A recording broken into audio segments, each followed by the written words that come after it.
A client's blood gases reflects diabetic acidosis. Which clinical indicator should the nurse expect to identify when monitoring this client's laboratory values? Options: increased pH, decreased PO2, increased PCO2, decreased HCO3. Bicarbonate level decrease ചെയ്യാം. So ഇവിടെ answer decreased bicarbonate level. കാരണം ബൈകാർബണേറ്റിൽ നമ്മളിവിടെ ശ്രദ്ധിക്കേണ്ടത് diabetic keto acidosis ആണ്. Diabetic keto acidosis എന്ന് പറയുന്ന ഒരു metabolic അസിഡോസിസിലേക്ക് patient പോകുന്ന ഒരു സ്റ്റേറ്റ് ആണ്.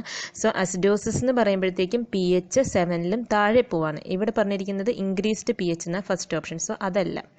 പിന്നെ PO2 PCO2 മെയിനായിട്ട് നമ്മൾ കൂടുന്നതും കുറയുന്നതും ഒക്കെ ഇൻഡിക്കേറ്റ് ചെയ്യുന്നത് റെസ്പിറേറ്ററി അസിഡോസിസിലേക്കാണെങ്കിലാണ്. അതേപോലെ തന്നെ ഇപ്പം ഇൻക്രീസ്ഡ് PCO2 അങ്ങനെ വരും. അതുപോലെ ഇപ്പോൾ ഡിക്രീസ്ഡ് PO2 രണ്ടും സെയിം ഒരു ഇതിലേക്കാണ്, ദാറ്റ് ഈസ് റെസ്പിറേറ്ററി അസിഡോസിസ് എന്ന് പറയുന്ന ഒരു ഓപ്ഷനിലേക്ക് ഉണ്ടെങ്കിൽ അങ്ങനെയായിരുന്നു പോകുന്നത്. സോ ഇവിടെ മെറ്റബോളിക് അസിഡോസിസ് ആണ്. Diabetic keto acidosis metabolic acidosis ആണ്. സോ അവിടെ ബൈകാർബണേറ്റ് ലെവൽസ് കുറയുന്നു. ബൈകാർബണേറ്റ് എന്ന് പറയുന്ന ആൽക്കലൈൻ നേച്ചറാണ്. സോ ബൈകാർബണേറ്റ് ലെവൽസ് കുറയുന്നു എന്ന് പറയുമ്പോഴത്തേക്കും അവിടെ ആൻസർ അവിടെ അസിഡോസിസിലേക്ക് പോകുന്നു എന്നുള്ളതിനൊരു ഇൻഡിക്കേറ്ററാണ്. സോ ഇവിടെ answer decreased bicarbonate level. The nurse is assessing a client with Cushing's syndrome. Which clinical indicator can the nurse expect to identify? Options: menorrhagia, second option buffalo hump, third option dependent edema, fourth option migraine headache.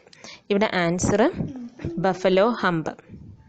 Okay, അപ്പോൾ ഇവിടെ നമുക്കറിയാം Cushing syndrome ആണ്. Cushing syndrome ആകുമ്പോഴത്തേക്കും mainly അതിൻ്റെ important ആയിട്ടുള്ള sign and symptoms എന്ന് പറഞ്ഞാൽ buffalo hump. Cushing സിൻഡ്രോമിൽ എന്താ സംഭവിക്കുന്നത്? പേഷ്യൻറ്റിൻ്റെ ഗ്ലൂക്കോകോർട്ടിക്കോസ്റ്റിറോയിഡ്സ് അത് ഇൻക്രീസ് ചെയ്യാണ് ചെയ്യുന്നത്. സോ അവിടെ പേഷ്യൻറ്റിന് buffalo hump, pendulous abdomen, moon face, ഇതൊക്കെയാണ് signs and symptoms mainly Cushing സിൻഡ്രോമിന് കാണിക്കുന്നത്. സോ ഇവിടെ ആൻസർ കുഷിങ് സിൻഡ്രോമിൻ്റെ ആൻസർ എന്ന് പറയുന്നത് ബഫലോ ഹമ്പാണ്. Okay, The nurse is caring for a client with a diagnosis of Addison's disease. The nurse understands that hypotension associated with this disease involves disturbances in the production of dash. Options: estrogen, second option androgens, third option glucocorticoids, fourth option mineralocorticoids. Cushing സിൻഡ്രോമിൽ വരുന്നത് നമ്മളുടെ adrenal cortical hormones increase ചെയ്യാണ് ചെയ്യുന്നത്. ഇവിടെ എഡിസൺസ് ഡിസീസിൽ വരുന്നത് adrenal cortical hormones കുറയാണ് ചെയ്യുന്നത്. So adrenal കോർട്ടെക്സിൽ നിന്ന് വരുന്ന ഹോർമോൺസ്, അതായത് മിനറലോകോർട്ടിക്കോയിഡ്സിന് എക്സാമ്പിൾ ആണ് ആൽഡോസ്റ്റിറോൺ. സോ എഡിസൺസ് ഡിസീസിൽ അത് കുറയുന്നു. സോ ആൽഡോസ്റ്റിറോണിൻ്റെ ഫംഗ്ഷൻ എന്ന് പറഞ്ഞാൽ സോഡിയം വാട്ടർ റീഅബ്സോർപ്ഷൻ ആണ്. എന്നിട്ട് BP ഇൻക്രീസ് ചെയ്യാണ് ചെയ്യുന്നത്. സോ ഇവിടെ എഡിസൺസ് ഡിസീസ് ആയതുകൊണ്ട് അഡ്രിനൽ ഹോർമോൺസ്, കോർട്ടിക്കൽ ഹോർമോൺസ് ഒക്കെ കുറയുന്നു. സോ ആൽഡോസ്റ്റിറോൺ സിന്തസിസ് കുറയുന്നു. അപ്പോൾ എന്ത് പറ്റും? സോഡിയം വാട്ടർ റിട്ടൻഷൻ ഉണ്ടാവുന്നില്ല. സോ BP കുറയും.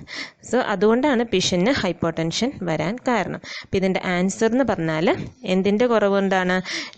Disturbances in the production of mineralocorticoids. Okay, mainly aldosterone.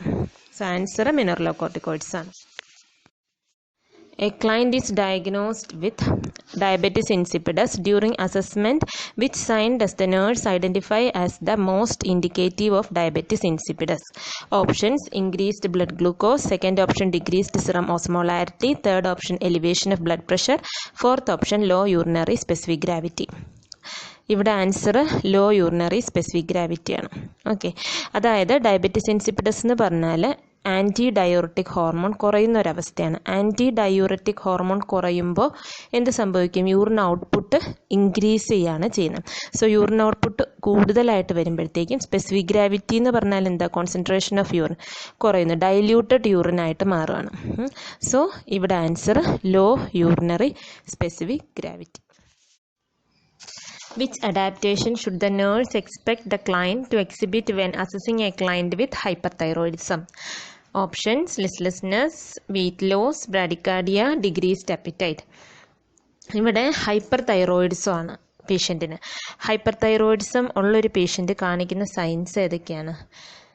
Basal metabolic rate increase ചെയ്യാണ്. സോ പേഷ്യൻറ്റിന് വിശപ്പ് നന്നായിട്ടുണ്ടാകും. ഇൻക്രീസ്ഡ് അപ്പിറ്റേറ്റ് ആണ്, ഹാർട്ട് റേറ്റ് ഇൻക്രീസ് ചെയ്യാണ്, അതേപോലെ പേഷ്യൻ്റ് വെയിറ്റ് ലോസ് ആയിരിക്കും. ഇൻക്രീസ്ഡ് അപ്പിറ്റേറ്റ് ഇൻക്രീസ് ചെയ്യുന്നതനുസരിച്ച് പേഷ്യൻ്റ് നന്നായിട്ട് food എടുത്താലും അത് പേഷ്യൻറ്റിന് വെയിറ്റ് ഗെയിൻ ആയിരിക്കില്ല, വെയിറ്റ് ലോസ് ആയിരിക്കും. ഞാൻ ഇതിനു മുൻപ് പറഞ്ഞ ഓഡിയോസിൽ ഉണ്ട് ഹൈപ്പർ തൈറോയിഡിസം ഹൈപ്പോ തൈറോയിഡിസം തമ്മിലുള്ള ഡിഫറൻസ്.